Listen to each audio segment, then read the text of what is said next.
জেলা প্রশাসক, ওনার মেইল করেছি, হোয়াটসঅ্যাপে মেসেজ করেছি। হোয়াটসঅ্যাপের মেসেজ সিন করে না, মেইল তো দূরের কথা। এই শিপন বক্সি জেনারেল ম্যানেজার আমাকে আঙ্গুল উঁচিয়ে বলে, কি করেছিস?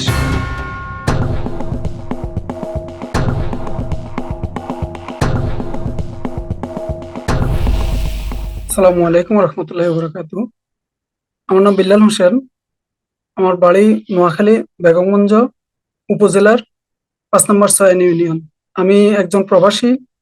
আমি বাহারাইনে বসবাস করি 2016 সাল থেকে। বিগত 2020 সালে আমি করোনার পূর্বেই আমি একটা লিভার সিরোসিস রোগ নিয়ে বাংলাদেশে চলে যাই। চলে যাওয়ার পরে আমি প্রায় 2020 সাল পুরো সালটাই আমি দেশে ছিলাম চিকিৎসাধীন অবস্থায়। তাৎক্ষণিক 20 সালের জুলাই মাসের 31 তারিখে আমার ছোট ভাই মোহাম্মদ রাসেল ইকোনো পরিবহনে চাকরি করত। একসময় আমিও ইকোনো পরিবহনে চাকরি করতাম। তো ওই সুবাদে আমার ছোট ভাই ইকোনোতে কর্মরত, বা সে এই কোম্পানিতে একটা গাড়ি 14 সিরিয়ালের রেজিস্ট্রেশন নাম্বার 5000 এক গাড়িতে কর্মরত ছিল। ঈদের আগের দিন 31শে জুলাই 2020 সাল, ওই দিনই বিকেল 3টায় ইকোনো সার্ভিসের মেইন অফিস মানিকনগর কাউন্টারের অপোজিটে দাঁড়ানো ছিল 3559, 5001 আরো অনেকগুলি গাড়ি ওই কোম্পানির। এমত অবস্থায় ওইখানেই গাড়ি যখন গাড়ি এক বাই এক সিরিয়াল ঈদের আগের দিন গ্যাদারিং ছিল, রাস্তা প্রচন্ড ভিড় ছিল। এই ভিড়ের ভিতরেই ওই 3559 যে গাড়ি দ্বারা আমার ভাই ক্ষতিগ্রস্ত হয়েছে বা দুর্ঘটনা কবলিত হয়েছে, ওই গাড়ির স্টাফ ছিল না, ড্রাইভার এককভাবে গাড়িতে ছিল। যেহেতু ওই মালিকেরই আরো একাধিক গাড়ি ওইখানে দাঁড়ানো ছিল, ওই পরিবহনের ওই 3559 গাড়ির ড্রাইভারই আমার ছোট ভাই তো হেল্পার হিসেবে কর্মরত, তাকে ডেকে বললো যে আমার গাড়িটা সিরিয়ালে যাচ্ছে, তুমি একটু দেখো। আমাদের অবস্থা আমার ভাই যখন সিগন্যাল দিছে পিছনে, গাড়ি আগে পিছনে নিছে, তাৎক্ষণিক ড্রাইভার যখন দেখছে ডাইন পাশটা ক্লিয়ার, ওই দিক থেকে কাউন্টার থেকে পেড়াপেড়ি দিতেছে তাড়াতাড়ি গাড়ি আসার জন্য রাস্তার অপর পাশ থেকে। এমত অবস্থায় ড্রাইভার যখন ডাইনে ক্লিয়ার দেখে যখন গাড়ির টান মারে, ঠিক গাড়ির বডির বাড়ি খেয়ে আমার ভাই নিচে পড়ে যায়। তাৎক্ষণিক সে একাধিকবার গাড়ির ভিতরে গাড়ির পিছনে বডিতে টাচ করেছে, আমি পড়ে গেছি। ও বিভিন্ন ভাবে তার যে ফর্মুলা ওই ফর্মুলা ডাকছে, কিন্তু ড্রাইভার তাড়াতাড়ি যাওয়ার জন্য এবং রাস্তা ক্লিয়ার পাওয়ার দেখে সে আমার ভাইয়ের পায়ের উপর দিয়ে গাড়িটা উঠাই দেয়। যাক, আমি ছিলাম দেশে। আমি তাৎক্ষণিক ওইখানে যে ওই পরিবহনের অন্যান্য কর্মচারীরা বা ড্রাইভাররা স্টাফরা মিলে প্রথমে তারা মুগ্ধ হসপিটালে নিয়ে যায়, পরবর্তীতে ঢাকা মেডিকেল, তারপরে পঙ্গু হসপিটাল নিয়ে যায়। পরিবহনের কোনো কর্মকর্তা, কোনো খালি স্টাফ ছাড়া, গাড়ির স্টাফ ছাড়া আর কোনো মালিক বা মালিকের কর্মকর্তারা কেউ কোনো খোঁজ খবর নেয়নি। দিনের 3টার ঘটনা, রাত্রে 1টা পর্যন্ত পঙ্গু হসপিটালে বারিন্দা পড়েছিল। আমি নোয়াখালী থেকে এসে তারপর চিকিৎসা চালু করেছি। মাত্র 500 টাকার জন্য আমার ভাইয়ের অপারেশন শুরু হয়নি, যেহেতু সরকারি হসপিটাল বিভিন্ন রকম আছে অসাধু পন্থা, যার কারণে ফালা রাখছিল। আমি এসে ব্লাড সংগ্রহ করে তারপরে রাত্রে 1টা বাজে অপারেশন শুরু করছি। পরে ডাক্তার বলার পরে ডাক্তার বললো যে পা কেটে ফেলে দিতে হবে। ওইখান থেকে তার পাটা কেটে ফেলে দেয়। যাই হোক, পরবর্তীতে পঙ্গু হসপিটালে চিকিৎসাধীন ছিল। 1 দিন, 2 দিন, 3 দিন তারা মালিক পক্ষের সাথে যোগাযোগ করেছি, তারা আসবে দেখবে, তারা কোনো খোঁজ খবরও নেয়নি, তাদের কোনো প্রতিনিধিও আসে নাই। তখন আমি এক পর্যায়ে যখন যাত্রাবাড়ি থানায় যাই, ভিকটিমকে হসপিটালে রেখে যাই যাত্রাবাড়ি থানায় কথা বলার পরে ওনারা প্রথমে গড়িমসি করেছে, তার পরবর্তীতে আমার থেকে লিখিত অভিযোগ নিছে। আগস্টের 3 তারিখে গাড়ি এবং ড্রাইভারকে পুলিশের হেফাজতে নিয়ে যায় সাদাবাদ পাড়ির আন্ডারে। নেওয়ার পরে গাড়ি ড্রাইভারের কোর্টে পাঠাইছে গাড়ি, ওই টার্মিনালের মুখে পাড়ির সামনে ছিল। এর পরের দিনই মালিক পক্ষ আমার সাথে দেন বসার জন্য পাড়িতে গেছে, পাড়ির পুলিশের সাথে কথা বলছে।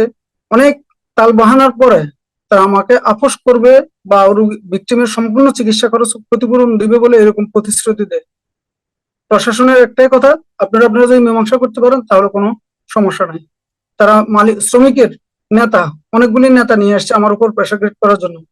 আতঙ্কে ভয়ে আমি এক পর্যায়ে তাদের কাছে নত স্বীকার করি যে ঠিক আছে, আমি আপোস করতে রাজি আছি যদি তোমরা আমার ভাইয়ের চিকিৎসার দায়িত্ব নাও। এই মর্মে ওই মালিক ইকোনো পরিবহনের মালিকের জেনারেল ম্যানেজার শিপন বক্সী, উনি 150 টাকার স্ট্যাম্পের উপরে লিখিত দিবে, প্রতিশ্রুতি দিয়া ভিকটিমের সম্পূর্ণ চিকিৎসা খরচ, ভবিষ্যৎ ক্ষতিপূরণ ও রুটি রুজির ব্যবস্থা করে দিবে বলে আমার থেকে স্ট্যাম্প নিয়ে যায়। নেওয়ার পরে তারা থানার সামনে গাড়ি রেখে, গাড়ির যে কাগজপত্র ছিল না এখানে রেখেই তারা তাদের অসাধু পন্থা অবলম্বন করে গাড়ির কাগজপত্র ঠিকঠাক করে কোর্টে উপস্থাপন করছে। করার পরে তাদের লয়ার আমাকে দেওয়া যে আপোসনামা ওইটা দেখিয়ে তাদের গাড়ি এবং ড্রাইভারকে জামিন নিয়ে যায়। তাৎক্ষণিকে সামান্য কিছু 58,000 টাকার মতো সামথিং কিছু টাকা প্রাথমিক চিকিৎসা খরচ দিয়ে তারা গাড়িটা জামিনে নিয়ে যায়। নেওয়ার পর থেকে বিগত 2 বছরের উপরে কোনো খোঁজ খবর নেয়নি। আমি যখন আবার বাংলাদেশ থেকে চলে আসি 2023 সালে, যখন আমি বাংলাদেশে যাই এপ্রিল মাস 10 তারিখ, আমি যখন ওদের অফিসের সামনে যাই, বিদেশ থেকে যাওয়ার পরে ওদের অফিসের সামনে নেমেছি, ওদের গাইড করে নোয়াখালী যাব, তখন এই শিপন বক্সী জেনারেল ম্যানেজার আমাকে আঙ্গুল উঁচিয়ে বলে কি করেছিস, আরো বিভিন্ন বিহেভিয়ার খারাপ করে খারাপ কথাবার্তা বলছে, বলে আমারে তুচ্ছ তাচ্ছিল্য করছে। আমার ভাই হসপিটালে থাকা অবস্থায়, চিকিৎসাধীন অবস্থায়, তাদের চিকিৎসা শেষ, তো পঙ্গু হসপিটালে চিকিৎসা হয় নাই পুরোপুরি, সেখান থেকে গেছে, ঈদের সময় ডাক্তাররা ছিল না, পরবর্তীতে আমার ভাইকে সেখান থেকে বাসায় প্রেরণ করছে। বাসাতে যখন তার পায়ে স্যাট্রিক্স হয়ে গেছে ঢাকাতে, পরবর্তীতে শেখ হাসিনা 52 ইউনিটে ভর্তি করে। শেখ হাসিনা 52 ইউনিটে ভর্তি করার পরে সেখানে প্রায় 29 দিন নিয়ে 3টা অপারেশন করা হয়েছে সম্পূর্ণ আমাদের খরচে। আমরা, তারা মালিক পক্ষে কোনো রকমের যোগাযোগ করে নাই, কোনো রকম খোঁজ খবরও নেয় নাই। বারবার তাদের সাথে, বরঞ্চ তাদের যে শ্রমিক ইউনিয়ন মালিক পক্ষ, তাদেরকে দিয়ে বিভিন্নভাবে হুমকি দেওয়া হয়েছে যে কিছু কিছু করতে পারবে না, তারা তাদের গাড়ি নিয়ে গেছে, এখন আর কিছু করার নাই, পারলে কিছু করার জন্য করতে। কিন্তু আমার তো সাধ্য নাই, আমি যতটুকু সম্ভব যেখানে যেখানে যাওয়ার সেখানে সেখানে গিয়েছি, আইনজীবী ধরেছি, আইনজীবী আইনজীবীর মতো করে লড়াই করেছি, কিন্তু কোর্টের বারিন্দায় গেছি আসছি, যতটুকু ভিকটিমের পিছনে তো খরচ দিয়েছি, তারপরে চিকিৎসার সম্পূর্ণ খরচ আমারই বহন করতে হয়েছে, প্রায় 2,25,000 টাকার মতো খরচ হয়েছে। কিন্তু তারা ওই প্রাথমিক ট্রিটমেন্টের টাকা দিয়ে তারা দায় সরাই গেছে। এখনো আমার ভাইয়ের আরেকটি অপারেশন করার অত্যন্ত জরুরি, যার কারণে আমার পক্ষে সম্ভব হচ্ছে না। আমি একজন মানুষ, আমার নিজেরই ফ্যামিলি আছে, ভাই তো প্রতিবন্ধী হয়ে গেছে, ভাইকেও কতদিন দেখা যায়।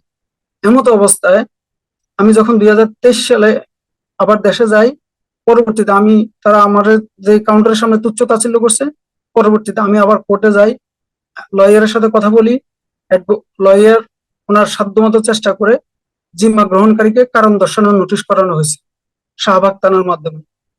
তারপর তারা কোর্টে গেছে, মালিক পক্ষ কোর্টে গেছে, বারংবার তারা সময় নিছে, তারা বসবে, মীমাংসা করবে, ভিকটিমের চিকিৎসা খরচ দিবে, ক্ষতিপূরণ দিবে। 3বার 4বার, 4 মাসে 4বার তারা খবর সময় নিছে, করে না। তাদের একটাই কথা, আমি যখন দৌড়তে দৌড়তে ক্লান্ত হয়ে যাব, পেরেশান হয়ে যাব, হয়রান হয়ে যাব, একসময় আমি আর কোর্টে যাব না, বা আমি আর বিচার চাইতে যাব না। তারা তাদের অসাধু যে চিন্তা ভাবনা সেগুলি বহিঃপ্রকাশ দেখাচ্ছে বা বলছে, আমার হুমকিও দিচ্ছে এগুলি বলেই। পরবর্তীতে গত মার্চের 18 তারিখ সর্বশেষ আমি আবার চলে আসছি, আসার পরে গত মার্চের 18 তারিখ ভিকটিম প্রতি মাসে কোর্টের বারিন্দায় আসছে, খবর নিচ্ছে, হাজিরা দিচ্ছে, শুনানি হচ্ছে, এই পর্যায়ে করতে করতে 4 বছর অতিবাহিত। এরপরে গত মার্চের 18 তারিখে যখন কোর্ট থেকে আবার গাড়ির জিম্মা বাতিল এর জন্য, অথবা যেটাকে বলে রিকল, অথবা গাড়ি আবার পুনরায় প্রশাসনের বা জিম্মা জিম্মায় নেওয়ার জন্য অর্ডার দিছে, সে অর্ডার কাগজ 18 তারিখে দেওয়ার পরে আজকে প্রায় 1 মাসের উপরে, আজকে 20 তারিখ, 1 মাসের উপরে চলে, এখন পর্যন্ত ওই কাগজটা কোর্ট থেকে থানা পর্যন্ত যেতে পারেনি। মালিক তার সম্পূর্ণ অসাধু পন্থা, সম্পূর্ণ স্বেচ্ছাচারিতা এবং তার যে যা আছে তা প্রয়োগ করে কোর্টের লোকজনের মাধ্যমে কাগজটা কোর্টের ভিতরে, অর্ডারের কাগজ কোর্টে আটকে রেখেছে। তারা বলছে এদের যে সার্ভিস তাদের ক্ষতিগ্রস্ত হবে, তারা এই কারণে তাদের সর্বোচ্চ দিয়ে অর্ডারের কাগজ কোর্টে আটকে রাখছে। আমি থানায় বারংবার লোক পাঠিয়েছি, খোঁজ নিয়েছি, থানা কাগজ যায়নি। এরপরে সরকারের সকল জায়গায় আমি প্রবাস বন্ধু কল সেন্টারে ফোন দিয়েছি যে আমি তো এখান থেকে একটা সুবিধা পেতে পারি। ওদেরকে ফোন দিয়েছি, ওরা বলে যে আমরা কি করবো, আমাদের কিছু করার নাই, এটা আইনের ব্যাপার। তারপরে জাতীয় জরুরি সেবা 333, ওইখানে ফোন দিয়েছি, তারা দুই একটা নাম্বার দিয়েছে, যেমন ঢাকার যে জেলা প্রশাসক ওনার নাম্বার দিয়েছে, ওনার মেইল করেছি, ওনার হোয়াটসঅ্যাপে মেসেজ করেছি। হোয়াটসঅ্যাপের মেসেজ সিন করে না, মেইল তো দূরের কথা, নাম্বারে ফোন দিয়েছি তাও রিসিভ করে না। অতিরিক্ত জেলা প্রশাসক যিনি ওনারে ফোন দিয়েছি, মেসেজ করেছি, হোয়াটসঅ্যাপ করেছি, মেইল করেছি, কোনো রেসপন্স নেই। আমি একজন এত বাজে অভিজ্ঞতা যে আইন এবং বিচার নিয়ে যদি ভাবতে পারতাম যে আমার পক্ষে এই বাজে অভিজ্ঞতা অর্জন করতে হবে, তাহলে আমার ভাষায় বলা যায় না যে কতটা যে ক্ষতিগ্রস্ত আমি বা আমার পরিবার। আমি তো পয়সাওয়ালা পরিবারের ফ্যামিলির লোক না, আমি একজন সাধারণ প্রবাসী। আমি এখানে স্বল্প বেতনে চাকরি করি। একদিকে ভাইয়ের চিকিৎসা খরচ, অন্যদিকে আমার নিজের পরিবার, ভাইয়ের বিয়ে করছে, বাচ্চা আছে, বাচ্চার খরচ, সর্বোপরি আমি একা তো আমার পক্ষে সম্ভব হচ্ছে না। এরপরও প্রতি মাসে কোর্টে আসা যাওয়া, আরো সবচেয়ে বড় তাদের স্বেচ্ছাচারিতা। গাড়ির মালিক যখন আমার ভাই চিকিৎসা করে, চিকিৎসার সর্বশেষ 3 মাস পরে যখন বাড়ির দেশে বাড়িতে যায়, যাওয়ার সময় তাদের বাড়িতে যাওয়ার সময় প্রতিমধ্যে কুমিল্লা যাত্রা বিরতি, ওইখানে তাদের চেকার আমার মা এবং আমার ভাই দুইজনের ভাড়া দাঁড় করিয়ে আদায় করে নিছি। প্রতিনিয়ত আমার ভাই যদি তাদের গাড়িতে করে আসা যাওয়া করে কোর্টের জন্য হাজিরা দেওয়ার জন্য, প্রতি মাসে প্রায় প্রতিদিনই যাদের খরচ প্রায় 3,000 টাকার মতো খরচা করতে হয়। এই টাকা কোর্টের খরচ প্রতি হাজিরায় 7 থেকে 8 হাজার টাকা, 10,000 টাকা খরচ করতে হয়। বিচার, ন্যায় বিচারের জন্য প্রাপ্য বিচারের জন্য কত ক্ষতিগ্রস্ত। এবং কি সব জায়গায় গেছি আমি। মিডিয়ার সর্বশেষ একটা শেষ বর্ষস্থল ছিল মিডিয়া, যে মিডিয়াতে দেখি যে অনেকে সমাধান পায়।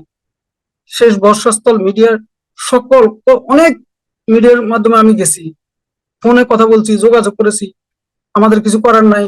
কেউ বলে একটা হয়েছিল, সেটা আমরা চেষ্টা করে প্রথম আলোর মাধ্যমে হয়েছিল, এখন এগুলি করা যায় না, আমরা কি করব, আমাদের কিছু করার নাই, এটা কি করার আছে। ঢাকা রিপোর্টার্স ইউনিটে যান, সেখানে যে সংবাদ সম্মেলন করেন বিচারের জন্য। এতগুলি, আমরা তো একবারে সাধারণ, একবারে গ্রামের মানুষ। আমার পক্ষে কোথায় রিপোর্টার ইউনিট, কোথায় যায়, এইভাবে যাওয়া কি সম্ভব? বোধহয় সম্ভব নয়। এক পর্যায়ে এখন আর আমার মামলা চালানোর মতো বা সামনে এগিয়ে যাওয়ার মতো আমি এখানে, তারা যেটা আশা করেছে একসময় আমি যখন হয়রানি হইতে হইতে যখন প্রতিমধ্যে আটকে যাব, তখন আর তাদের তারা তাদের যে অসাধু চিন্তা ভাবনা হাসিল হবে, আমিও বিচার পাবো না, বা আমি আস্তে পিছে সরে যাব। এই যদি আমি একজন প্রবাসী, আমি তো ব্যাংকিং চ্যানেলে টাকা দিই, সরকারের কাছে টাকা, সরকারের ব্যাংকের মাধ্যমে টাকা পাঠাই, অবৈধ পথে টাকা পাঠাই না। আমরা, আমি তো এটা আশা করতে পারি যে অন্তত আমার তো এখানে কোনো ইয়ে নাই। আমার ভাইটা ভিকটিম, তার পিছনে সে তার ভবিষ্যৎ, তার কোনো রুটি রুজি করার চাহিদা মেটানোর জন্য তার কোনো অবস্থান নাই। একবারে নিম্নবিত্ত পরিবারের লোক আমরা, আমরা, আমার ভাই, আমরা তো ন্যায় বিচার পাওয়া তো প্রাপ্য। সেই বিচারের জন্য কোর্টের বিচারক মহোদয় অর্ডার দেওয়ার পরেও অর্ডারের কাগজ এখন পর্যন্ত থানায় যায় পৌঁছে নাই, আলোর মুখ দেখে নাই, ব্যবস্থা নেওয়ার মতো পরিস্থিতির সৃষ্টি হয়নি। আমি সর্বোপরি সবার কাছে চাইবো আমার ভাই যাতে ন্যায় বিচার পায়। তবে আমার পক্ষে এই মামলা চালানোর মতো, সামনে আর আগানোর মতো আমার সে প্রেক্ষাপট আমি দেখি না। বাকিটা আল্লাহর উপরে ছেড়ে দিছি। আল্লাহ যদি, আল্লাহ যা করে আল্লাহর কাছে বলা ছাড়া। আর দেশের মানুষ, সাধারণ মানুষ, আর দেশে যারা আছে ওনাদের যদি সুদৃষ্টি হয়, সুনজর আসে, আল্লাহ যদি ওনাদের মনে কোন রকম দয়া মায়া দেয়, তাহলে হয়তো আমার ভাই তার প্রাপ্য, সে তো ওই কোম্পানিরও কর্মচারী, কর্মচারী হিসেবেও তো তার প্রাপ্য একটা অধিকার আছে। কিন্তু কোথাও কোনোভাবে আমি বা আমার ভাই সর্ব জায়গায় ক্ষতিগ্রস্ত। অতএব সকলের কাছে আবেদন থাকবে, যদি কারো সামান্যতম দয়া মায়া হয় তাহলে একটু ন্যায়ের জন্য চিন্তা ভাবনা করবেন।